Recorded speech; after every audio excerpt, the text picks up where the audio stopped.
சித்தருக்கெல்லாம் சித்தர் சிவனே போற்றி.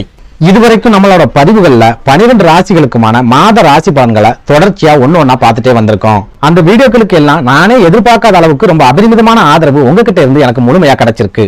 உங்களோட இந்த அபரிமிதமான ஆதரவு இனி வரக்கூடிய காலங்களிலும் எனக்கு கிடைக்கும் அப்படிங்கிற நம்பிக்கையோட இனி வரக்கூடிய பதிவுகள்ல 12 ராசிகளோட குணங்கள் என்ன, பலம் என்ன, பலவீனம் என்ன, எந்தெந்த ராசிகள் சாதிக்க பிறந்த ராசிகள், எந்தெந்த ராசிகள் எல்லாம் கர்மாவை தீர்க்க வந்த ராசிகள், இதை பத்தி எல்லாம் கொஞ்சம் சுருக்கமா இனி வரக்கூடிய பதிவுகள்ல பார்க்க போறோம். அந்த வகையில நம்மளோட இந்த பதிவுல மேஷ ராசி அல்லது மேஷ லக்னத்துல பிறந்த அன்பர்களோட பலம் என்ன, பலவீனம் என்ன, இவங்க சாதிக்க பிறந்தாங்களா அல்லது கர்மாவை தீர்க்க பிறந்திருக்காங்களா, இவங்களோட உண்மையான குணநலன்கள் எப்படி இருக்கும், இவங்க தொடர்ச்சியா வீழ்ச்சிகளை சந்திக்கிறதுக்கு என்ன காரணம், இந்த மாதிரியான விஷயங்களை பத்தி கொஞ்சம் சுருக்கமா பார்க்க போறோம். அதனால மேஷராசி அன்பர்கள் இந்த வீடியோவை கொஞ்சம் கூட ஸ்கிப் பண்ணாம கடைசி வரைக்கும் முழுமையா பாருங்க. அதுக்கு முன்னாடி நம்ம சேனல் நீங்க இப்பதான் முறையா பாக்குறீங்க அப்படின்னா தயவு செஞ்சு சப்ஸ்கிரைப் பண்ணிக்கோங்க. வீடியோ பிடிச்சிருந்தா மறக்காம அந்த லைக் பட்டனையும் தட்டி விட்டுருங்க. மேஷராசியை பொறுத்த வரைக்கும் இது ஒரு ஆண் ராசி, நெருப்பு ராசி அப்படின்னு சொல்லுவாங்க. இந்த ராசியோட அதிபதியா செவ்வாய் பகவான் இருக்கார். இந்த மேஷராசியில அஸ்வினி, பரணி, அப்புறமா கார்த்திகை நட்சத்திரத்தோட முதல் பாதமும் அடங்கியிருக்கு. மேஷராசிக்காரங்களோட குணநலன்களை பார்க்கும்போது ஒரு சிலர் சொல்ற மாதிரி இவங்க கோபக்காரங்க கிடையாது, மூர்க்கமானவங்க கிடையாது, முரட்டுத்தனமான குணமும் இவங்க கிட்ட இருக்காது. இவங்களை பொறுத்த வரைக்கும் ஜாலியா இருப்பாங்க. நம்ம ஜாலியா இருக்கிற மாதிரியே நம்மளை சுத்தி இருக்கிறவங்க ஜாலியா சந்தோஷமா இருக்கணும் அப்படின்னு நினைப்பாங்க. இயல்பாவே மேஷராசிக்காரங்களுக்கு நகைச்சுவை உணர்வு அப்படிங்கிறது ரொம்ப அளவுக்கு அதிகமாவே இருக்கும். ஏதாவது ஜோக் சொல்லி சுத்தி இருக்கிறவங்களை எப்பவும் சிரிக்க வச்சுக்கிட்டே இருப்பாங்க. 10 நண்பர்கள் இருக்கிற இடத்துல ஒரே ஒருத்தர் மேஷராசியா இருக்காரு அப்படின்னா மிச்சம் இருக்கிற 9 பேரையும் இந்த மேஷராசிக்காரர் கண்டிப்பா சிரிக்க வச்சுக்கிட்டே இருப்பார். அந்த அளவுக்கு ஜாலியான பேர்களா தான் மேஷராசிக்காரங்க இருப்பாங்க.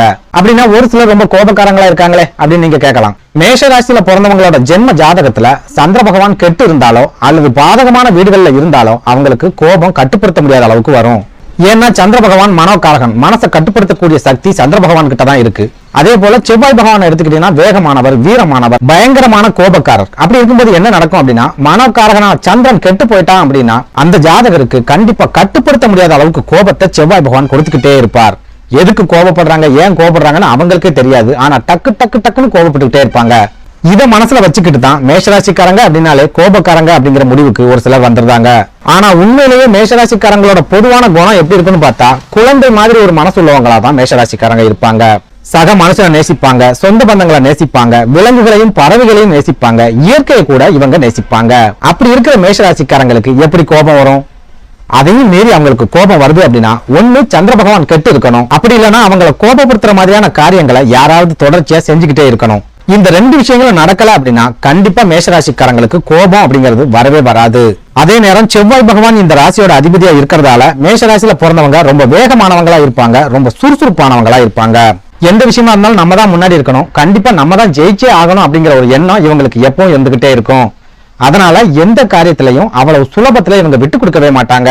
யாராலையும் செய்ய முடியாத காரியங்களாவே இருந்தாலும் மேஷராசிக்காரங்க கடைசி வரைக்கும் முயற்சி செய்வாங்க. முயற்சி செஞ்சு அந்த காரியத்தை வெற்றிகரமா செஞ்சு முடிப்பாங்க. அதே போல இவங்க தன்மானத்தோட வாழணும் அப்படின்னு ஆசைப்படுவாங்க. யாரையும் சார்ந்து வாழக்கூடாது அப்படிங்கறதுல ரொம்ப உறுதியா இருப்பாங்க. வெற்றியோ தோல்வியோ என்னோட சொந்த முயற்சியில அது நடந்ததா இருக்கணும் அப்படிங்கிற ஒரு எண்ணம் இவங்களுக்கு எப்பவும் இருக்கும். நண்பர்கள் கூட இருக்கிறத மேஷராசிக்காரங்க எப்பவுமே ரொம்ப அளவுக்கு அதிகமா விரும்புவாங்க. இன்னும் சொல்ல போனா நண்பர்கள் கூட இருக்கும்போது இந்த உலகத்தையே அவங்க மறந்துடுவாங்க அப்படின்னு சொல்லலாம். அந்த அளவுக்கு நண்பர்களுக்கும் நட்புக்கும் மேஷராசிக்காரங்க ரொம்ப அளவுக்கு அதிகமான முக்கியத்துவம் கொடுப்பாங்க. நண்பர்களுக்கு ஏதாவது ஒரு பிரச்சனை அப்படின்னா ஆளா ஓடி போய் உதவுவாங்க. அதை விட முக்கியமா நண்பர்கள் கூட பாகுபாடே இல்லாம பழகுவாங்க. பணம் இருக்குது அப்படிங்கிறதுக்காக யாரையும் நண்பர்களா சேர்த்துக்க மாட்டாங்க. எல்லாருமே மேஷராசிக்காரங்களை கோபக்காரங்க அப்படின்னு சொல்லும் போது அவங்களோட நண்பர்கள் கிட்ட கேட்டோம் அப்படின்னா அந்த கோபத்துல ஒரு நியாயம் இருக்கும் அப்படின்னு அவங்க கண்டிப்பா சொல்லுவாங்க. மேஷராசிக்காரங்க கோபப்பட்டாலும் அதுக்கு 100 காரணம் இருக்கும். மேஷராசிக்காரங்க அமைதியா இருக்காங்க அப்படின்னாலும் அதுக்கும் 100 காரணம் இருக்கும். அதே நேரம் இவங்க என்னதான் நண்பர்களுக்கும் நட்புக்கும் முக்கியத்துவம் கொடுத்தாலும் இவங்க நண்பர்கள் யாராவது இவங்களுக்கு நம்பிக்கை துரோகம் செஞ்சுட்டாங்க அப்படின்னா அந்த சமயத்துல மேஷராசிக்காரங்களோட உண்மையான முகத்தை நேரடியா பார்க்க முடியும். நண்பர்கள் அப்படின்னு இல்ல, யாரு நம்பிக்கை துரோகம் செஞ்சாலும் சரி மேஷராசிக்காரங்க ஒரே நொடியில அவங்களை தூக்கி போட்டுட்டு போய்கிட்டே இருப்பாங்க. சுருக்கமா சொல்லணும் அப்படின்னா எல்லா தப்புக்கும் மேஷராசிக்காரங்க கிட்ட மன்னிப்பு உண்டு. ஆனா நம்பிக்கை துரோகத்துக்கு மட்டும் சாகுற வரைக்கும் மன்னிப்பே கிடையாது. அடுத்ததா மேஷராசிக்காரங்களை பொறுத்த வரைக்கும் இவங்க தேனி மாதிரி எப்பவும் சுறுசுறுப்பா இயங்கிக்கிட்டே இருப்பாங்க. ஏதாவது ஒரு வேலை செஞ்சுக்கிட்டே இருப்பாங்க, எதையாவது யோசிச்சுக்கிட்டே இருப்பாங்க, புதுசா எதையாவது ட்ரை பண்ணிக்கிட்டே இருப்பாங்க. சோம்பேறித்தனம் அப்படிங்கறத இவங்க கிட்ட அவ்வளவு சுலபத்துல பார்க்க முடியாது. அந்த அளவுக்கு எந்த நேரமும் சுறுசுறுப்பா இருக்கக்கூடிய ஒரு ராசி அப்படின்னா மேஷராசியை சொல்லலாம். அதே போல இவங்க சுயநலமா என்னைக்குமே யோசிக்க மாட்டாங்க. பெரும்பாலான நேரங்கள்ல பொது நலமா தான் இவங்க யோசிப்பாங்க. நம்ம மட்டும் நல்லா இருந்தா போதாது, நம்மளை சுத்தி இருக்கிறவங்களும் நல்லா இருக்கணும், நம்ம நண்பர்கள் நல்லா இருக்கணும், நம்ம குடும்பம் நல்லா இருக்கணும், சொந்த பந்தங்கள் நல்லா இருக்கணும். இந்த மாதிரியான பரந்த மனசு உள்ளவங்களா மேஷராசிக்காரங்க கண்டிப்பா இருப்பாங்க. யாருக்காவது பிரச்சனைகள் வருதுன்னு வச்சுக்கோங்க, மேஷராசிக்காரங்க கிட்ட போனா அந்த பிரச்சனைக்கு தீர்வுகளும் கிடைக்கும், சிறப்பான ஆலோசனைகளும் கிடைக்கும். அதுவே மேஷராசிக்காரங்களுக்கு ஏதாவது பிரச்சனை வருது அப்படின்னா அந்த பிரச்சனைக்கு சரியான தீர்வை அவங்களால கொடுக்க முடியாது. அடுத்தவங்க பிரச்சனைக்கெல்லாம் நம்ம ஐடியா கொடுக்கிறோம், நமக்குன்னு ஒரு பிரச்சனை வரும்போது ஏன் எந்த ஐடியாவும் தோண மாட்டேங்குது அப்படின்னு தனியா உட்காந்து யோசிச்சுக்கிட்டு இருப்பாங்க. அதே நேரம் இவங்களுக்கு என்னதான் நிறைய திறமைகள் இருந்தாலும் அந்த திறமைகள் மூலமா இவங்களுக்கு எந்த விதமான பிரயோஜனமோ அல்லது ஆதாயமோ இருக்காது. அதாவது இவங்க ஒரு கம்பெனில வேலை பார்க்கறாங்க அப்படின்னா இவங்க மூலமா அந்த கம்பெனி வளரும், ஓனர் நல்ல நிலைமைக்கு போவாங்க, ரொம்ப குறுகிய காலத்திலேயே அந்த கம்பெனி நம்பர் 1 இடத்துக்கு வந்துடும். ஆனா மேஷராசிக்காரங்க வேலைக்கு சேரும்போது எப்படி இருந்தாங்களோ அதே மாதிரிதான் இப்ப வரைக்கும் இருந்துட்டு இருப்பாங்க. இவங்களோட திறமை, நுணுக்கம், உழைப்பு இது மூலமா மத்தவங்க முன்னேறுவாங்களே ஒழிய இவங்களுக்கு எந்த விதமான முன்னேற்றமும் கிடைக்காது. அதே நேரம் சொந்தமா தொழில் தொடங்கணும், சொந்த கால்ல நிக்கணும் அப்படிங்கிற எண்ணம் மேஷராசிக்காரங்களுக்கு எப்பவும் இருந்துகிட்டே இருக்கும். இதனால ஒரு குறிப்பிட்ட ஸ்டேஜுக்கு அப்புறமா கண்டிப்பா இவங்க சொந்த தொழில இறங்குவாங்க. அந்த தொழில்ல ஓரளவுக்கு வெற்றிகளும் இவங்களுக்கு கிடைக்கும். ஆனா சேமிப்பு அப்படிங்கிற பழக்கம் மேஷராசிக்காரங்க கிட்ட எப்பவுமே இருக்காது. கையில லட்சம் ரூபாய் இருந்தாலும் சரி, ஒரே நாள்ல செலவு பண்ணக்கூடிய திறமை மேஷராசிக்காரங்க கிட்ட கண்டிப்பா இருக்கும். இதனால பணம் கைகள்ல இருக்கும்போது தாறுமாறா செலவு பண்ணிட்டு அதுக்கப்புறமா அவசர தேவைகளுக்காக கடன் வாங்கிக்கிட்டு இருப்பாங்க. மேஷராசிக்காரங்களோட அடுத்த பலவீனம் என்ன அப்படின்னா இவங்க எல்லாரையும் கண்மூடித்தனமா நம்புவாங்க.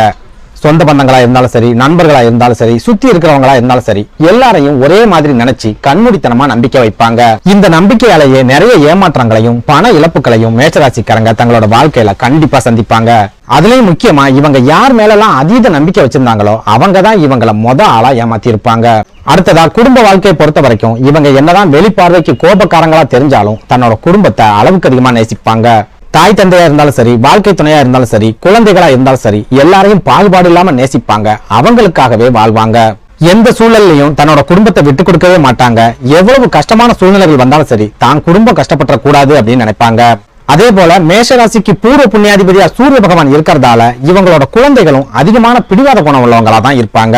அதாவது மேஷராசிக்காரங்களுக்கு எந்த அளவு பிடிவாத குணம் இருக்குதோ அதை விட 2 மடங்கு பிடிவாத குணம் அவங்களோட குழந்தைகளுக்கு கண்டிப்பா இருக்கும். அதே போல இவங்க வாழ்க்கையில எதை ஆசைப்பட்டாலும் சரி அந்த ஆசையை உடனடியா நிறைவேற்றணும் அப்படின்னு நினைப்பாங்க. வேலைக்கு போறதா இருந்தாலும் சரி, படிப்பு சம்பந்தமான விஷயங்களா இருந்தாலும் சரி, தொழில் ஆரம்பிக்கிறதா இருந்தாலும் சரி, அல்லது வெளிநாடுகளுக்கே போறதா இருந்தாலும் சரி, உடனடியா இப்பவே செஞ்சு முடிக்கணும் அப்படின்னு அவசரப்படுவாங்க. இந்த அவசர புத்தியாலையும் மேஷராசிக்காரங்க நிறைய பிரச்சனைகளையும் மன குழப்பங்களையும் கண்டிப்பா சந்திப்பாங்க. அவசரப்பட்டு தொழில் தொடங்கி நஷ்டத்தை சந்திக்கிறது, யாருக்கிட்டையாவது பணத்தை கொடுத்து ஏமாந்துறது, சீட்டு போட்டிருக்கேன், பைனான்ஸ் கம்பெனில போட்டிருக்கேன்னு சொல்லி பணத்தை கோட்டை விட்டுறது, இந்த மாதிரி ஒரு சில விஷயங்கள் மூலமா பணத்தையே இழந்துட்டு மன நிம்மதியை இழந்துட்டு நிப்பாங்க மேஷராசிக்காரங்க. அதே போல யாருக்கு என்ன பிரச்சனை அப்படின்னாலும் இவங்க ஓடி போய் உதவுவாங்க அப்படிங்கறதால உதவி தேவைப்படுற எல்லாருமே இவங்களை தேடி வந்து உதவி கேட்பாங்க. அதே நேரம் இவங்களுக்கு ஏதாவது உதவி தேவைப்பட்டா இவங்களுக்கு உதவுறதுக்கு யாருமே இருக்க மாட்டாங்க. சொந்த பந்தங்கள் மூலமா உதவி கிடைக்காது, நண்பர்கள் மூலமா உதவி கிடைக்காது, கூட பிறந்தவங்க மூலமா கூட இவங்களுக்கு எந்த வகையான உதவிகளும் கிடைக்காது. தனி ஆளாதான் போராடணும், தனியாதான் பிரச்சனைகள்ல இருந்து மீண்டு வரணும். சுருக்கமா சொல்லணும் அப்படின்னா மத்தவங்களுக்கு உதவி செய்யறதுக்காகவே பிறப்பெடுத்த ஒரு ராசி அப்படின்னா மேஷராசியை சொல்லிடலாம். அதே நேரம் வாழ்க்கையில என்னதான் ஏமாற்றங்களையும் சோதனைகளையும் பண இழப்புகளையும் சந்திச்சாலும் 40 வயசுக்கு அப்புறமா பெரும்பாலான மேஷராசிக்காரங்களோட வாழ்க்கையில கண்டிப்பா ஒரு திருப்பு முனை அப்படிங்கிறது ஏற்படும். இந்த திருப்பு முனையை நீங்க சரியா உபயோகப்படுத்திட்டீங்க அப்படின்னா உங்க வாழ்க்கையோட பிற்பகுதி கண்டிப்பா மகிழ்ச்சியும் சந்தோஷமும் நிறைஞ்சதா இருக்கும். இது கூடவே ஒரு சில சின்ன சின்ன நுணுக்கங்களையும் மேஷராசிக்காரங்க கத்துக்கிட்டீங்க அப்படின்னா கண்டிப்பா பெரிய அளவிலான முன்னேற்றத்தை வாழ்க்கையில எதிர்பார்க்கலாம். அதாவது உங்களோட முன் கோபத்தை முழுமையா குறைச்சுக்கோங்க. முக்கியமா உங்க வாழ்க்கை துணை கிட்ட கோபப்பட்டு எந்த லாபமும் கிடைக்க போறது இல்ல அப்படிங்கறத மனசுல வச்சுக்கோங்க.